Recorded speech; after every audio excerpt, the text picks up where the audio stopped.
This Equipment World video is brought to you by Chevron Delo 600 ADF Ultra Low Ash Diesel Engine Oil. It's time to kick some ash. Hi everybody, welcome back to Equipment World. You're watching The Dirt. I'm your host Brian, and today we're going to talk about the right to repair issue. If you haven't been following this has been an ongoing dialogue for a handful of years now. And essentially what it boils down to is manufacturers don't want people working on their equipment because of the claim that it's interfering with intellectual property. If they were to give you access to all of the stuff behind the scenes on these new pieces of equipment, then all of a sudden their intellectual property can be compromised. Now, the other side of the equation is we have a bunch of mechanics and owners of equipment that want to be able to fix their stuff without having a technician out and paying a bunch of money to have them plug into it with a laptop. Here to talk about this issue with us today is Tyler Robertson of Diesel Laptops. He actually helps train technicians, helps give them some of the tools to actually go out and fix some of this equipment, and he is an expert in this area of the industry. So without further ado, let's flip over to my interview with Tyler.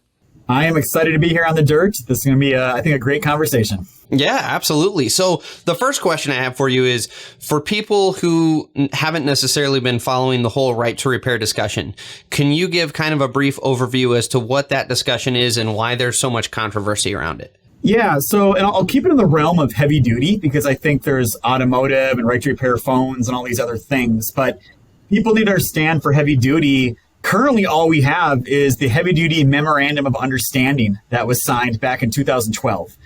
And it was really a bunch of promises, nothing legally binding, just a bunch of agreements, and it really didn't catch anywhere.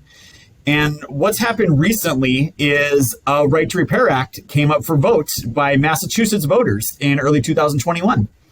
And the reason that came up to vote was the previous right to repair laws and acts that are in place had to deal with automotive and it had to deal with the OBD2 connector.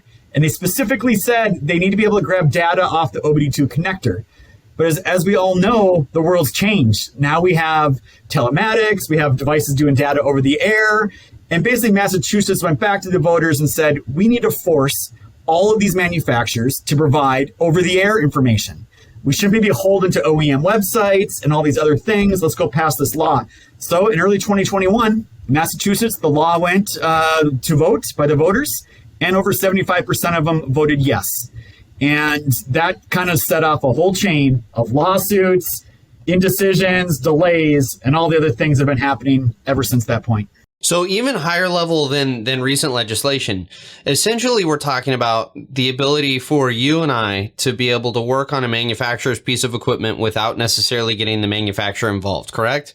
To simplify right to repair, it's preserving a market choice. We're the market, we're the consumers. We want to choose where to get our cars fixed, where to get our phones fixed, where to do these things.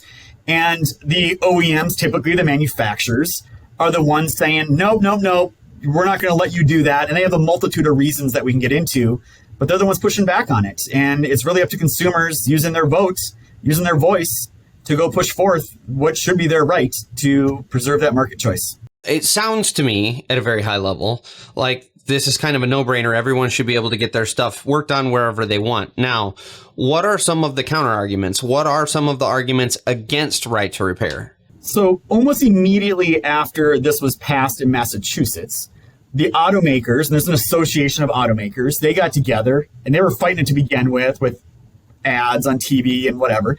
They came out and said, well, we're going to have to do a lawsuit to block this because it's supposed to take effect for next model year. And we have a couple problems. Problem number one is that this is an impossible task. You are asking us, all of us manufacturers, to provide an option for you to get data off of our vehicles over the air without using our websites and our platforms. This is impossible. We can't do this. Not only that, but we believe it would violate federal safety laws, and we believe it would violate environmental laws. So this is just a classic case of someone not liking the way the voters did and throwing a bunch of attorneys and throwing the book at them and saying, we have all these problems. We can't even do what you're asking us to do, which obviously upset a lot of the voters in Massachusetts. And this isn't a Massachusetts thing. What Massachusetts does, the rest of the United States follows. And there's a lot of groups lobbying on both sides of this. So it's a very exciting, interesting time seeing how they're fighting about this. But that lawsuit happened by the manufacturers right after mid-2021. And it's been a drag ever since. So in June of 2021, a judge heard both sides and said, okay, we'll make an announcement soon. He then quickly came out and said, nope, I can't make an announcement. We have COVID issues. We have criminal cases. We have a lot of things to deal with. And it wasn't until almost a year later, in April of this year, 2022, he came out and said, oh, I've completed my findings. I will now rule by July 1st. Well, July 1st rolls around and he's like, well, new information's come to light. There's been more lawsuits with West Virginia and the EPA and these other things. Now we need to delay again. He announced on August 5th, that now they're going to do yet another hearing behind closed doors September 1st. So these guys have already been to court a couple times, fought through these things, and there's still no resolution. There is a law in place, but the Attorney General has said, I'm not going to uphold the law because of all the lawsuits going on. And it just gets drug out and drug out and drug out. And in the meantime, the ones that are really suffering are the consumers because they don't have a choice still in the matter. A lot of that sounds like a giant smoke show. Like you said, it's a bunch of attorney jargon for we don't want to do it, so we're just going to throw a bunch of things at you so you think we can't do it.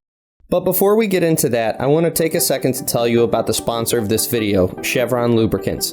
Protecting your diesel engine and its exhaust aftertreatment system has traditionally been seen as an either-or proposition when it comes to choosing the engine oil that's going to protect your system. And that's exactly why Chevron spent more than a decade of R&D work developing a no-compromise formulation. Now, I don't have to tell you why a clogged DPF is bad news, but here's the real kick in the pants. 90% of that ash clogging up your DPF and then upping your fuel and maintenance costs, it comes from your engine oil. You might be thinking, why don't they make an engine oil with less ash in it then? You'll be happy to learn that Chevron agrees with you. They've developed a new ultra-low ash diesel engine oil that is specifically designed to combat DPF ash clogging. Dello 600 ADF with OmniMax technology cuts sulfate ash by 60%, radically reducing the rate of DPF clogging and extending the DPF service life by 2.5 times. Before you had to choose between protecting your engine or your aftertreatment system. Now you don't. Dello 600 ADF with OmniMax technology. It's time to kick some ash. Are there some genuine arguments against right to repair? Are there any real reasons some of these manufacturers don't want right to repair to go through? Well, besides profits, I can't think of one. There's that. So they're being asked to do some difficult things. There's no doubt about it. But they've known about this forever. This isn't like something new. The only reason this even came up to vote again is because everything got off the OBD2 port, and went to 5G and wireless and all these things. So it's something new they had to do. And what's been interesting is a couple automotive manufacturers have actually said, oh, you know what? We're actually going to uphold this rule. We're just going to disable our telematics and our over-the-air stuff. And now it doesn't apply to us. So now it's not a problem. Lawsuit thing, right? it really, it's funny because some manufacturers said, well, if you have access to these things, you'll steal our intellectual property. That's the leap they're trying to make, is saying, if you have access to your own data, you're going to steal intellectual property. It's a really a poor argument to be saying these things. And really, that's what it really comes down to a lot, is the OEMs. I'm in the aftermarket business, right? That's what diesel laptops is. They believe we should only be the ones that have access to all this information and all the technology and all the tools to actually work on our own things. And the dealers that they have want that as well because it gives them business. So there's companies like ours who go out there and we have to reverse engineer things. We have to figure out how things work. We have to make our own solutions. And at the end of the day, the aftermarket world would not exist if the OEM world was taking care of their customers. And they're not. And that's why the aftermarket world exists in a lot of cases. Going back to the intellectual property argument, because that is, in my mind, one of the few arguments that at surface level sounds like a reasonable argument. But you just said that it's not really, it doesn't hold any weight. So is there a way that these manufacturers could allow you to get in with a laptop, actually work on the equipment while still protecting intellectual property? The OEMs make the argument, this is a safety issue, this is an environmental issue, this is a security issue. And I can tell you the whole aftermarket world is, we want security, we want safety, we want environmental, right? We're not arguing any of those points. None of us are. It's just their reasoning through that. So some things have already been done. So for example, with FCA, which is the old Chrysler, in order for diagnostic tools today to do a lot of diagnostic commands, that diagnostic tool needs to talk to FCA servers and we have to pay, each user has to pay a minimal fee, like $50 a year. And then that tool has access to go to that site to validate that this is a legit tool that is safe, it is secure, and can do the things that it's supposed to do. So they've set up that process, and it sucks that the users have to pay an extra $50 a year and go through a couple more loopholes, but it was their way to ensure safety and security of aftermarket tools. So it's a very doable thing, and their arguments are really just insane. Far-fetched. Yeah, it's just throwing things at the wall, see what sticks, delay. Typical big corporation, I'm going to go fight everything and throw a bunch of money and attorneys at it, and that's what they're doing. But at the end of the day, I think the consumers win. People need to realize that these associations are fighting for the right to repair. They're fighting for us. They're fighting for the little guys. They're fighting for the people that want to have choices in the market on what they do with their equipment.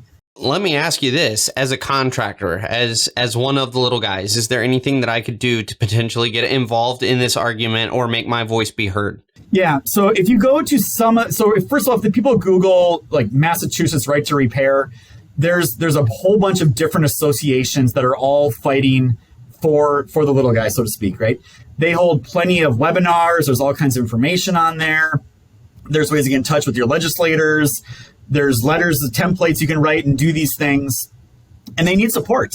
They need a lot of it. And, I don't think they even ask for donations. They just want an army of people out there talking and letting their elected officials know this is important to me as a consumer.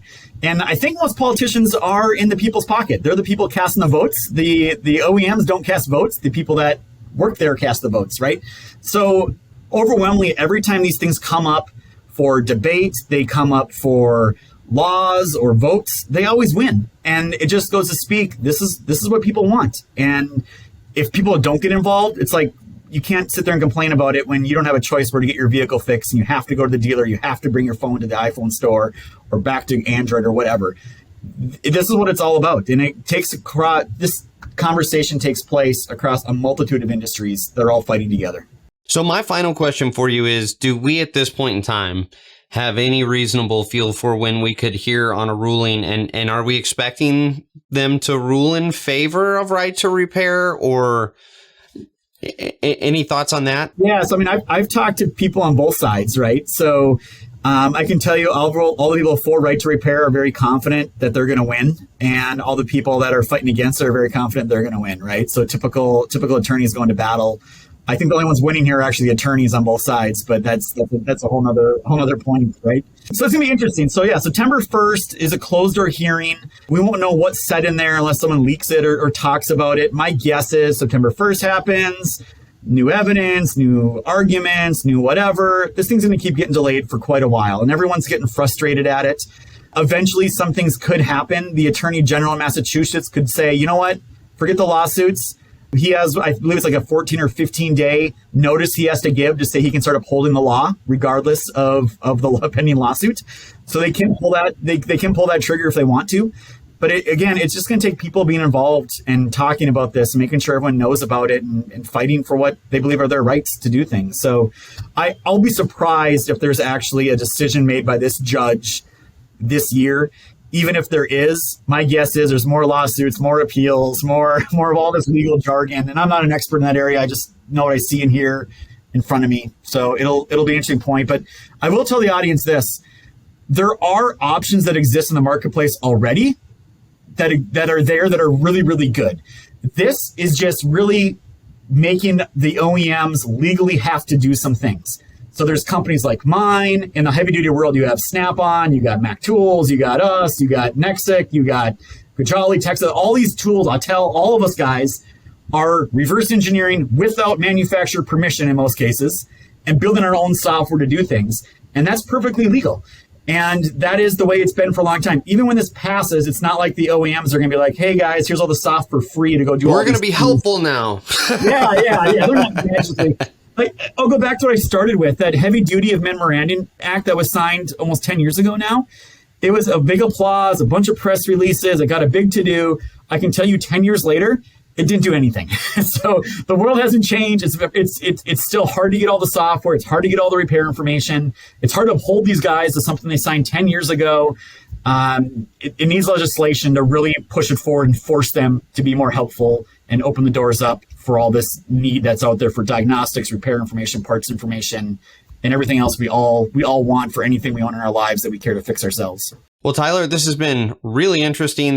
I had a very surface level understanding of right to repair. Now I feel like I'm starting to get into a little meat. So I appreciate your time. Yeah, no problem. It's been an exciting thing for me. I mean, that's what my whole company does. And I get asked this question a lot by a lot of our customers and strategic partners. It's an important thing. Get involved. If you get anything out of this conversation, people listening, get involved. There is definitely something you can do to help the situation. Well, thank you again for Tyler being willing to come on and chat with us about the right to repair issue. If you haven't been following the dialogue, it's easy to kind of not really know where you stand on the issue, but hopefully today's conversation has given you a little insight as to the ongoing dialogue and maybe giving you an idea of where you stand on the issue. So with that being said, as always, thanks for watching. We'll catch you guys on the next episode of The Dirt.